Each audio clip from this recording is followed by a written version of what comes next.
Hi, everybody. I'm Tom Hafer, the host of the Parish Podcast, and welcome to this edition.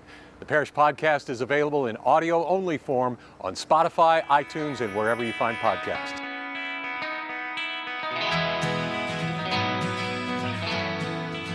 Hello again. Welcome to the Parish Podcast. It is a production of the Calcasieu Parish Police Jury's Communications and Media Department.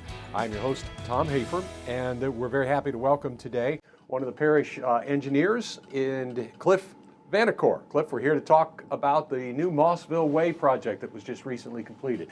Tell us a little bit about you, Cliff, and how long you've been here with the police jury, and what's your background educationally, etc. I graduated from McNeese back in 2006. I came to work for the parish immediately after graduation, worked for, 6 or 7 years, then went to consulting for 3 or 4 years and ended up coming back to the parish. And so I guess all total, probably about 15 years with the parish. Awesome. So let's talk about the background of this Mossville Way project. My understanding is that years ago, one of the police jurors, Ray Campbell, actually was talking about this, probably that's back in the 80s or 90s, suggesting that we needed another north-south route and maybe an extension off of City Service Highway to go north to areas back there. How did it progress from that idea way back when to where we are now? Yeah, I think that the connectivity of continuing 108 on up to Houston River Road, which is also a state highway, State Highway 379, it just provides more, access for people, more connectivity. So it was a great idea back then. And then in the mid-2010s, Sasol came in and their development encompassed Evergreen Road, which was a north-south connector from OST to Houston River. So when Evergreen's north-south connectivity got taken away, it just made a whole lot more sense to keep on forward with the idea of Mossville Way. Okay, now you just said OST. That is an acronym. I did not warn you that this is a government acronym and a jargon-free zone. So Old Spanish Trail is Old what you were saying. Spanish Trail. It's also called East Burton. East Burton, correct, right. Yep. So you mentioned Evergreen Road. That was kind of a winding passage and was one of the only ways from the Mossville community and from the Old Spanish Trail up to Houston River Road. That one was consumed by the Sasol expansion. This road, the Mossville Way replacement for that, much straighter, much better for people moving north and south than what was previously there with Evergreen. Right, so if you look at the two roads, the old Evergreen versus current Mossville Way, you're right, Evergreen had several curves in it. Mossville Way is a straight shot. It also has shoulders, so it's safer. And the lanes are a bit wider than the old Evergreen Road. What's the speed limit? Speed limit varies. At Old Spanish Trail, there's a roundabout. I believe the speed limit is 25 miles an hour coming out of the roundabout. It increases to 35 between Junius and about Wallace Road, and then it increases to 45 between Wallace Road and Houston River Road. Sasol, we talked about the fact that their expansion created the need for this road in this location. They then were willing to contribute funding to help make this project happen. Talk about that. Yeah, so Sasol contributed 50% of the construction costs, and it was up to $10 million for this project. So they were a very good partner and cooperated throughout, and we've had dealings with them throughout. They own property along the road as well, so we had coordination with the right-of-way acquisition and all that stuff as well. Let's talk about what it means, this Mossville Way means for traffic flow. We've got chemical plants and industries in that area. We got traffic on Highway 27 every afternoon. In the event of a hurricane evacuation, it's another opportunity for people to go north. Talk about what kind of traffic flow we think this will have, what numbers we're looking at, and how that will affect those other routes in these other situations. Yeah, I don't have the exact numbers on traffic, but I can tell you it's going to be used a lot for people that work at the industry, people coming from the Houston River Road, High Hope, even DeQuincy area, coming into Sulphur. They're gonna it's a lot straighter shot to get to that area, so it'll be used by a lot of people. And I know we had a lot of people interested in when it was going to open, and checking on it. So I think it's going to be used a lot. I can speak personally. I have a camp on the West Fork, north of Dunn Ferry Road, and I live in Maplewood. Okay. So I had no straight way to get there until now. I would have to go to 27 through Sulphur, which of course is a lot of traffic and a lot of stoplights, or all the way to Westlake and around the Sasol area and the Phillips 66 area to where Houston River Road begins. So I can tell you from my perspective and a lot of other people that I know that are in that area that this is a very welcome straight shot north. Yeah, it'll probably cut down 3 to 4, maybe even 5 miles off of some people's trips to areas up north. The name Mossville Way, I think it's confusing. We started with City Service Highway. We added back, I guess, probably 15 years ago, maybe or so, we added the stretch that connected Highway 92, Old Spanish Trail. And we had, I guess, at some point, maybe in the 50s or 60s, it was built what was J. Clovis Road, which was a dead end, or actually went off to a little bit off to Wallace. It turned into Wallace. But it was not a connector. So we had Clovis. We added Coach Williams Extension, and now we have Mossville Way. So it's 4 different names of one continuous highway that people will have to get used to those terminologies.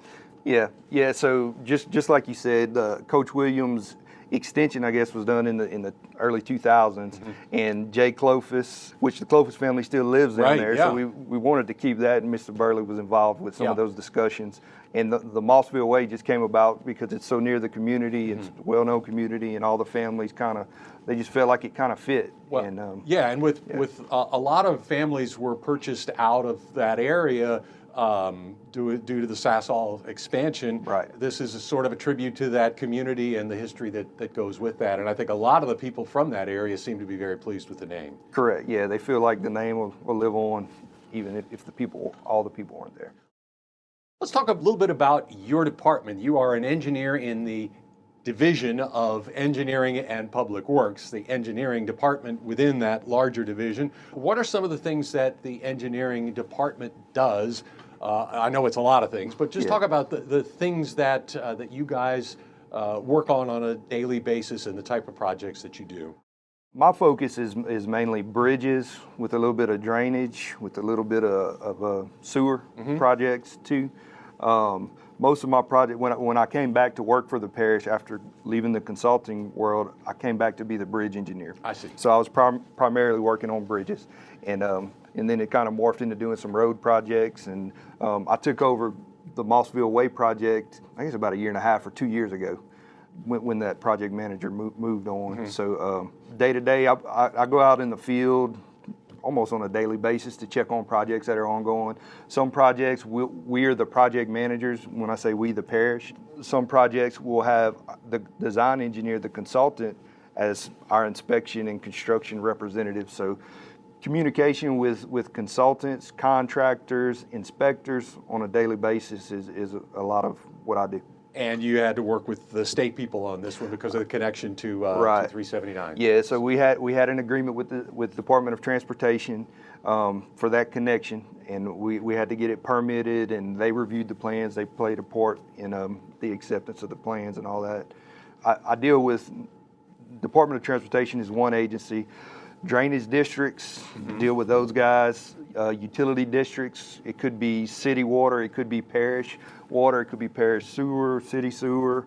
On Mossville Way, we also had some relocation by Beauregard Electric on the north end by Houston River. So we had to relocate those overhead electric to give us a little bit more room. We had to run electricity to the Southern Gulf Railway to get the crossing arms activated for safety purposes. So it's a lot of coordination as part of being an engineer with the parish. How many people in your department? In my immediate division, it's me. I have another PE that works with me very closely. When I say PE, it's a professional engineer. Yeah, that is an acronym. That could be a penalty flag. That's 2 strikes. I've got one more. And then I have an engineering intern as well that works with me on the bridge, drainage, and road projects. Right-of-way is a big deal for these projects. How do you go about acquiring the ability to have that road there? Yeah, some projects require a lot more right-of-way than others. Mossville Way was probably one of the largest right-of-way scope projects. It required almost 80 parcels, a portion of parcels to be acquired, whether that be the part of the road right-of-way or the utility easements, drainage servitudes, or temporary construction servitudes. So back when the project was in its early stages, the mid-2010s, we had a right-of-way agent who would handle that process, and it requires notifying the property owners of the project and then answering any questions they have, getting an appraisal of the property, and then making an offer and then negotiations and so forth. Now, they may not all have been thrilled with this, but I think that this new roadway offers an awful lot of opportunity for that land to be more valuable now than previous, because there are opportunities for subdivisions or businesses or industry type things, all kinds of different things that might work in that area, correct? I think you're right. It opens up the area for development, whether that be commercial, industrial, or residential. This is the Parish Podcast. It is a production of the Calcasieu Parish Police Jury Communications and Media Department. I'm Tom Hafer, the host, and we're visiting with Clifton Vanicor. We're talking about the Mossville Way project that we had the ribbon cutting for on September 19th, and the road is now 100% open and ready to go, correct? Road is open as of about 9:45, 10 a.m. on September the 19th. It is open. How long did this project take once we got the go-ahead to do this? Well, I think that design on the project started in around 2014. So that's when we entered into our agreement with our consultant, who's Fencer Maker and Associates, and construction started around 2018. The groundbreaking was in 2018. I think August 2018 was the groundbreaking, and I think the first part was clearing the road right away to Houston River and then starting on the roundabout at Old Spanish Trail. The roundabout at Old Spanish Trail was open to traffic, I believe, in August of 2020, right before Hurricane Laura hit. And once the hurricane hit, it knocked over a lot of trees into the cleared right-of-way, so we had to work with the contractor and FEMA to get that cleared to where the contractor could get going again. So that created some delays. Once the contractor got back going, they finished the portion from Old Spanish Trail to Wallace Road in, I think, about 2022, sometime early 2022, I believe. And then this last portion from Wallace Road to Houston River was completed and opened, like we said, on September 19th, 2023. Talk about some of the challenges this project had. You mentioned a few things, but we had to work around the Sabine River Authority diversion canal. Right. There were some railroad issues, et cetera. Talk about that. Yeah, so some of the major crossings that we had to cross 12 pipelines, which cover on top of pipelines. The elevation of the road above is a design consideration that you got to deal with for safety purposes. Another crossing was the Sabine River Authority Diversion Canal. So there's water in that canal serving industries, and so you can't just stop the canal off. We had to create a temporary diversion of the canal and then build our permanent drainage crossing for the roadway. Once the permanent drainage crossings were completed in the Sabine River Canal, then the temporary diversion canal was filled in, and if you go out there today, you probably wouldn't even know where it was. But that we had water flowing to the industries the entire time. We worked closely with the Sabine River Authority, a lot of coordination on that to keep the water levels accurate and clean. And then another crossing on the project was Southern Gulf Railroad. North of the Sabine River Diversion Canal. We had a lot of coordination with those guys, and they actually had their own contractor come in and make the crossing to their spec, and then we came in with our asphalt and tied in to make it a smooth railroad crossing.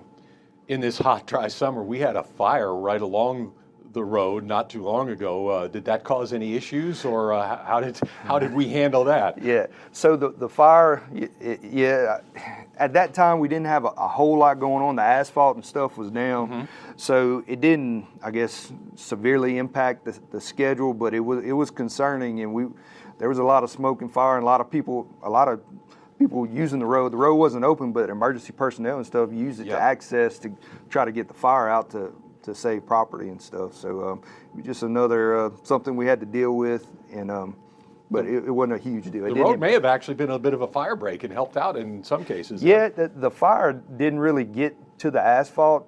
Maybe a couple spots it did, but it could have served. The way that the wind was blowing, I think it was more north-south, where if it would have been blowing out of the east, it could have been a little bit different story.